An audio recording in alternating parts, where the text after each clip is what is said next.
बिस्मिल्लाहिर्रहमानिर्रहीम। अस्सलाम वालेकुम। उम्मीद है आप खैरियत से होंगे।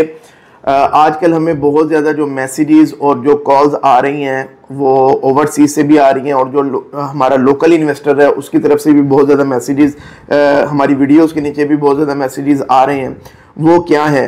बेसिकली अगर पाकिस्तान की रियल एस्टेट को देखा जाए, पूरे पाकिस्तान की कराची से लेकर आप खैबर तक चले जाएं, गिलगित बल्दिस्तान तक चले जाएं, तो जो 80% हमारी जो रियल एस्टेट है, तकरीबन 80% के करीब वो किस्तों वाली जो रियल एस्टेट है वो चल रही है। 20% तकरीबन बाकी है और ये तकरीबन ये ट्रेंड पिछले 4-5 साल में ज़्यादा हुआ है। अब किस्तों वाली के अंदर अगेन दो कैटेगरीज आ जाती हैं, या वो प्लॉट्स आ जाते हैं, हाउसिंग सोसाइटीज़ हैं वो किस्तों पे प्लॉट बेचती हैं, या दूसरी कैटेगरी आ जाती है कि किस्तों के ऊपर हाई राइज के जो प्रोजेक्ट्स हैं, अपार्टमेंट्स आ जाते हैं, फिर इसमें हाउसिंग से रिलेटेड फ्लैट्स वगैरह या घर आ जाते हैं, या कमर्शियल शॉप्स आ जाती हैं।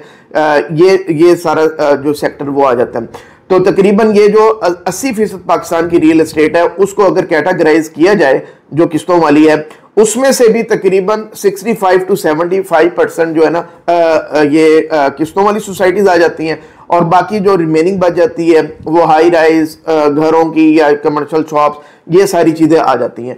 अब पाकिस्तान में पिछले कुछ अरसे से आपको पता है कि जब से ये इकोनॉमिक थोड़ी सी अनरेस्ट जो हुआ है, उसके बाद पॉलिटिकल अनरेस्ट और इकोनॉमिक अनरेस्ट जो हुआ है, उसके बाद डॉलर जो है 150 से उठ के 280 रुपए पे आ गया, और इन्फ्लेशन अगर देखी जाए तो वो बहुत ज़्यादा इंक्रीज हुई है।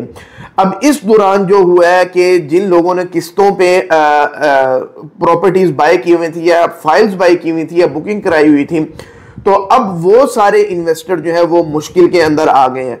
अब उसके अंदर भी दो कैटेगरीज ये बन जाती हैं। एक तो यह है कि जो डेवलपर जिसके साथ उन्होंने इन्वेस्ट किया था वो जेन्युइनली मुश्किल के अंदर आ गया है कि जाहिर है जिस प्राइस के अंदर उसने पहले अपने प्रोजेक्ट को बेचा था, ऑफर दी थी, वो अब उसके लिए पॉसिबल नहीं है ये चीज़ों को फुलफिल करना। अच्छा, मेरी वीडियो एंड तक देखिएगा ताकि आपको पूरी बात समझ आए। उससे पहले कोई भी काइंडली जो है ना वो कमेंट ना कीजिएगा, और जो भी आपका कमेंट हो वो लाजमी हमें बताइएगा कि आप डिसएग्री भी हमारे इससे कर सकते हैं। अच्छा, जो बंदा वाकई ही डिलीवर करना चाहता था, जो डेवलपर डिलीवर करना चाहता था, उसने 2 साल पहले, 3 साल पहले, 4 साल पहले आपसे एक कमिटमेंट की, उसने काम शुरू कर दिया, लेकिन मीनवाइल अनएक्सपेक्टेड जो डॉलर वो फ्लक्चुएट कर गया, उसके बाद इन्फ्लेशन बहुत ज़्यादा इंक्रीज हो गई। ये वो फैक्टर्स हैं जो जेन्युइनली है। अगर वो बंदा, वो डेवलपर आपसे कोई डिमांड करता है एस्केलेशन चार्जेस के कि जनाब आपने 4 साल पहले या 3 साल पहले बुकिंग की थी, अब मैंने प्रोजेक्ट भी अपना कंप्लीशन की तरफ ले आया हूं और अब इतने पैसे एक्स्ट्रा बनते हैं, तो वो जेन्युइनली बात कर रहा है, तो वो आपको देने पड़ेंगे। वो आप ये नहीं कह सकते कि मैंने इन्वेस्टमेंट की थी तो मुझे नुकसान हो गया। बाज़ लोग ये भी हमें मैसेज कर रहे होते हैं कि जनाब इन्होंने मिसाल के तौर पे जी 1 करोड़ का हमें प्रोजेक्ट कमिटमेंट की थी, लेकिन अब वो कह रहे हैं जी 10 लाख 15 लाख रुपए आप ऊपर दें, तो लेकिन वो डिलीवर भी कर रहा है, अब उसने बना भी लिया। तो ये जेन्युइन चीज़ है, वो आपके सामने पूरे मुल्क में जो हालात हुए हैं वो जेन्युइन बात कर रहा है। दूसरे नंबर पे वो डेवलपर जिसने अभी 2 साल के करीब हो गया है, उसने 2 साल या 3 साल हो गया आपसे कमिटमेंट की थी, आपने डाउन पेमेंट कर दी, आपने इंस्टॉलमेंट देनी शुरू कर दी, वो बेशक हाई राइज का प्रोजेक्ट हो या किसी हाउसिंग सोसाइटी के अंदर वो प्लॉट का प्रोजेक्ट हो, तो उसने अभी तक काम ही नहीं सिरे से शुरू किया। एक और सूरत आजकल सामने आ रही है, वो ये है कि मिसाल के तौर पे आपने किसी सोसाइटी में इंस्टॉलमेंट पे प्लॉट लिया, वो तो आपको कोई नहीं दे रहे। अब एक हाई राइज का कोई दूसरा डेवलपर काम कर रहा है, हाई राइज की बिल्डिंग बनानी शुरू कर दी है, अब वहां से डीलर्स की कॉल आती है कि जनाब आप अपनी ये वाली फाइल्स वहां पे हमारे साथ एडजस्ट करवा सकते हैं। अब लोग क्या करते हैं, यार उधर मैंने फलां सोसाइटी में 10 लाख दिया था, वो तो मेरा डूब ही चुका है, लेकिन अगर मैं इनके अंदर चला जाता हूं तो वो मेरे 10 लाख यहाँ पे एडजस्ट हो जाएंगे। वो क्या करते हैं, वो 10 लाख आपकी इंस्टॉलमेंट में एडजस्ट कर देता है हाई राइज वाला, और कहता है जी डाउन पेमेंट ले आओ, 10 लाख में आपके एडजस्ट इंस्टॉलमेंट में कर देते हो, आप मजीद पैसा निकालते हो, उसको डाउन पेमेंट में दे देते हो, अब आपका ये पैसा भी स्टेक पे लग गया। क्योंकि ये जो डेवलपर ऐसा काम कर रहा है ना, अगर इतना ही अच्छा डेवलपर है, इतना ही अच्छा प्रोजेक्ट है ना, उसको इस तरह के ना हथकंडे करने की जरूरत ही नहीं होती कि जी फेक सोसाइटीज की फाइलें या जो बिल्कुल ठप सोसाइटीज हैं उनकी फाइलें वो इस तरह करके एडजस्ट करके अपना काम चलाए, वो करता ही नहीं है। तो आपके वो पिछले पैसे भी जाया, और इस लालच में आपने या पैनिक के अंदर आपने डिसीजन लिया, आपके ये पैसे भी डूब जाएंगे। तो इस तरह के किसी उसमें नहीं आना। और पूरे पाकिस्तान में इस वक्त देखा जाए तो 80% के करीब सारे जो सिटीज हैं उनको मिला लिया जाए, या तो इस तरह के जो फ्रॉड डेवलपर्स हैं उन्होंने काम बिल्कुल बंद कर दिए या बिल्कुल स्लो डाउन कर दिया। मकसद यही है कि ये आपको बजट और इसकी कहानियां सुना के आपसे मजीद पैसे लेने हैं, या आपको बिल्कुल बत्ती के पीछे लगाना है, और आप अल्टीमेटली तंग आके या तो खुद ही निकल जाओगे या आप उनको एक भारी अमाउंट दोबारा दोगे, और फिर भी गारंटी नहीं है कि वो आपको डेवलप करके देंगे नहीं दे। अच्छा, इसका बेहतरीन सोल्यूशन यह है कि आप उनका जो प्रीवियस ट्रैक रिकॉर्ड है ना वो आप चेक करो। प्रीवियसली अगर उन्होंने प्रोजेक्ट को डिलीवर किए हैं उसमें देखो कि टाइमली देते हैं नहीं देते, या पिछले लोगों के साथ इन्होंने क्या काम किया। अगर पिछलों के साथ भी इन्होंने कहानियां की है तो आपके साथ भी कहानी होगी। लेकिन अगर पिछलों का रिमार्क्स ठीक है, वो कह रहे हैं जी नहीं नहीं ये टाइमली दे देते हैं और बिल्कुल लेन देन के ठीक है, ओके है, लेकिन इस प्रोजेक्ट में मसला आ गया, अब वो जाहिर महंगाई और ये सारी चीजें हो सकती, तो फिर आपको भी थोड़ा कोऑपरेट करना चाहिए। लेकिन अगर वो 5 साल पहले 10 साल पहले भी किसी के साथ हाथ कर चुके हैं, किसी ब्लॉक में, किसी हाई राइज बिल्डिंग में, और अभी भी वो यही कहानियां कर रहे हैं, तो आपके साथ भी यही करेंगे। तो बाकी जो भी आपका क्वेश्चन हो नीचे कमेंट बॉक्स में लाजमी कीजिएगा। Thank you very much. Land भी बाय नहीं की, कोई मैप्स नहीं बने उनकी, कोई बैलेटिंग नहीं हुई, कोई चक्कर ही नहीं है। तो ऐसे वो इन्वेस्टर जितने भी हैं तो उनको तो सीधा सीधा मैं कहूंगा कि उनकी इन्वेस्टमेंट जो है वो स्टेक पे लग चुकी है, और मुझे नहीं लगता कि ये पैसा जो है ना अब आपको रिकवर हो पाए, क्योंकि आपने जो कमिटमेंट उनके साथ की थी या उन्होंने आपके साथ की थी उस पैसे के अंदर अब वो कभी भी आपको डिलीवर नहीं कर पाएगा, क्योंकि उसने ना अभी लैंड ली, ना उसने डेवलपमेंट की, ना उन पैसों में जो आपसे उसने कमिट किया था ना वो लैंड ले पाएगा, ना उसके टैक्सेस दे पाएगा, ना उसके ऊपर वो डेवलपमेंट कर पाएगा। क्योंकि इस वक्त अगर सूरत हाल आज की देखें तो सिंपल सी जो एक फैक्टर हम उठा लेते हैं, सीमेंट का फैक्टर, वही कंट्रोल में नहीं आ रहा। एक महीना पहले 1270 रुपए का बैग था, आज वो 1550 का भी नहीं मिल रहा, और ये हालात इस वक्त चल रहे हैं। तो वो कैसे, जिसने 2 साल पहले कंस्ट्रक्शन शुरू करनी थी आज तक उसने की नहीं है, तो वो कैसे आपको डिलीवर कर देगा। तो ऐसे वो लोग जी, बेशक वो कराची में हो, लाहौर में हो, इस्लामाबाद में हो, फैसलाबाद में हो, मुल्तान में हो, कहीं पे भी है। अब हमें कराची साइड से कई कॉल्स आ रही होती हैं कि आपके जी लाहौर का जी फलां डेवलपर है, उसने यहाँ पे प्रोजेक्ट लॉन्च किया था और अब जी 2 साल हो गए उसने काम ही नहीं शुरू किया, आए भाई शेयर कर रहे हैं। कभी वो कहते हैं ईद के बाद करेंगे, फिर जी बकरा ईद के बाद करेंगे, अब कह रहे हैं जी मुहर्रम के बाद करेंगे, अब आगे पता नहीं कौन सी टाइम। तो ऐसे जो भी लोग हैं मैं उनसे कहूंगा कि वो दिल गुर्दा बड़ा कर लें और ये बात तस्लीम कर लें कि वो फंस चुके हैं और उनकी इन्वेस्टमेंट स्टेक पे लग चुकी है। अच्छा, यहाँ एक चीज ना मैं ऐड करता चलूं कि पाकिस्तान की रियल एस्टेट के अंदर हमारे इन्वेस्टर्स का सबसे बड़ा मसला यह है कि वो गलत डिसीजन ले पाते हैं, वो गलत डिसीजन लेते हैं। और गलत डिसीजन लेने की ना 4 मेन वजह।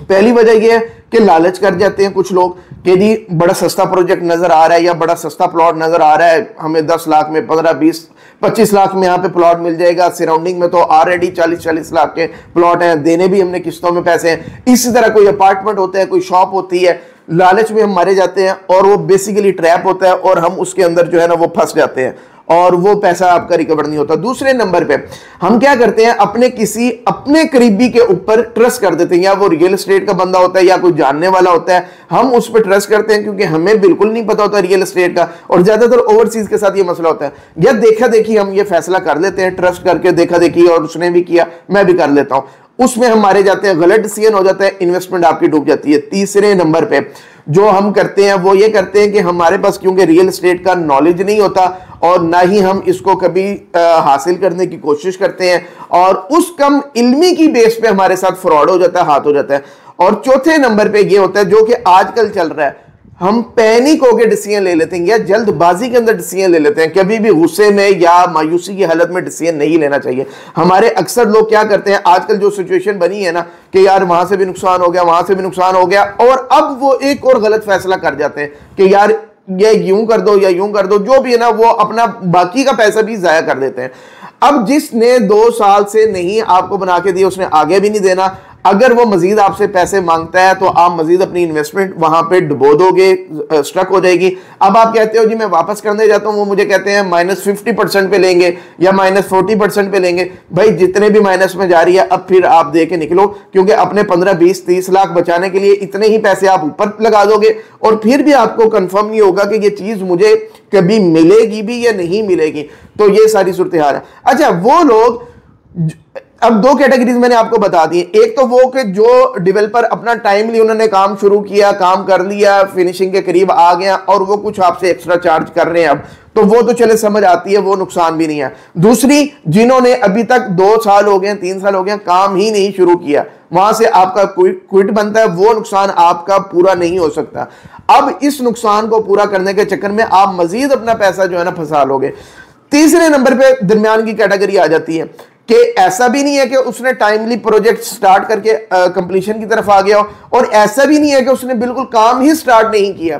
तो ये दरमियान की स्टेज है कि उसने काम शुरू कर दिया। अगर हाउसिंग सोसाइटी की बात करें तो उसने लैंड वगैरह एक्वायर कर ली है और डेवलपमेंट थोड़ी बहुत उसने शुरू कर दी है, या अगर हाई राइज के अंदर आए तो उसने लैंड उसके पास ऑलरेडी मौजूद थी, उसने उसके ऊपर 2-3 स्टोरीज बना ली हैं, या ग्रे स्ट्रक्चर कंप्लीट कर लिया है, या अपने टाइम लाइन से 1.5-2 साल वो पीछे चल रहा है। अब आपको नजर भी आ रहा है कि ये डिलीवर हो भी सकता है, और ये भी नजर आ रहा है कि यार ये थोड़ा लेट भी कर देगा मजीद। और ऐसे प्रोजेक्ट्स के अंदर सीधा आप जेहन में रखें कि 50 to 75% आपको एस्केलेशन चार्जेस इस बंदे ने डालने ही डालने हैं। अब ये बेसिकली हुआ किस वजह से है? ये उसकी वजह से हुआ है कि उसने प्रोजेक्ट अगर टाइमली स्टार्ट किया होता तो इतना एस्केलेशन चार्जेस पड़ते ही ना। अच्छा, एक और चीज है, अब ये बजट आया है ना, इसके अंदर टैक्सेशन भी लगी है, इन्फ्लेशन थोड़ा ऐड हुआ है, सारा कुछ हुआ है। अब इसका फायदा जो फ्रॉड डेवलपर्स हैं, डीलर्स हैं, उनको उठा रहे हैं इसका, कि जनाब आपके सामने महंगाई इतनी होगी, ये होगी। जब भी आप एक प्रोजेक्ट डिजाइन करते हो ना, आप सारे फैक्टर ऐड करते हो कि अगले 3 साल में मैंने अगर ये, या 4 साल में प्रोजेक्ट लेके चलना है ना, तो इतने इतने पाकिस्तान के हालात सबको पता होते हैं कि इतनी एस्केलेशन आ सकती है, इतना सीमेंट, इतना स्टील, इतना ऊपर जा सकता है। और ये सारे फैक्टर ऐड करने के बाद वो अपनी एक कैलकुलेशन निकालने के बाद आपको प्राइस कोट करते हैं। तो ये तो सीधा सीधा झूठ है कि अगर वो ये कहते हैं कि जी इस बजट की वजह से सारा कुछ हो गया, तो ये बेसिकली उनकी नीयत पहले से ही खराब थी।